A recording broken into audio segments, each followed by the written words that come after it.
What if there was no creator? You were told there's a creator, one God, one source, one origin, and yet, look at the world. When has life ever moved in a straight line? When has anything in nature bowed to one ruler? We've been taught to imagine power as centralized, singular, distant, above us, but that isn't what the universe shows us. Throughout history, power has always claimed to be divine. Kings ruled by God's will, colonizers baptized with sword in hand, religions promised heaven if you obeyed and suffering if you didn't. It wasn't about spirituality, it was about control.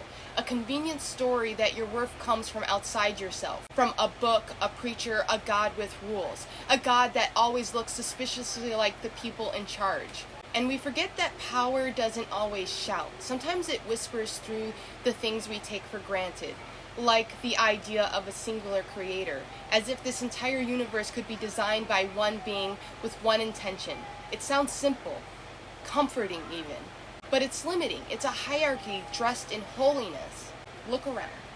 Creation is a collaboration. Fire, water, earth, air, spirit, electricity, sound, gravity, molecules and microbes, mycelium under your feet, nebulas above your head, all moving together to allow life to be. The universe isn't ruled, it weaves, it cycles, it transforms. This is what energy is, relationship. So why would creation be anything less? When you give all the credit to a single God, you ignore everything else that had to come together.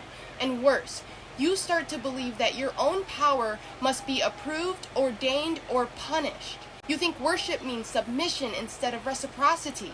You think magic is outside of you instead of born from within. You think the divine is far away instead of already with you. I believe the universe was born from another universe, or a black hole, or something we don't yet have the words for. I don't think it matters. Because what does matter is that creation was never the work of one God. It was an ecosystem of energies working together. Some were once 3D beings, some were born from the stars, some are divine, some are not. They all have intention, ego, personality, just like us, and their power isn't in their worship, but in their wisdom. And when we exchange energy with divine beings, we transmute together.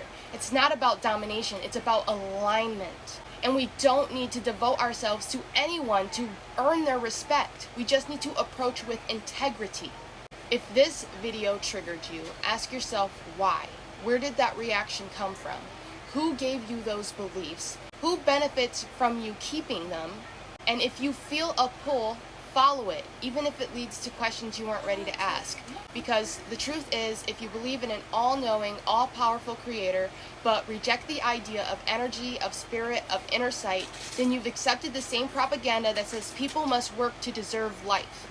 You've been taught to chase paradise when really you can build it right here, in your body, in your breath, in your remembering. We are not fragments of one God. We are reflections of the whole universe woven together with dirt, dream, and light. Not chosen, not ruled, not owned, just part of it all. And that is enough.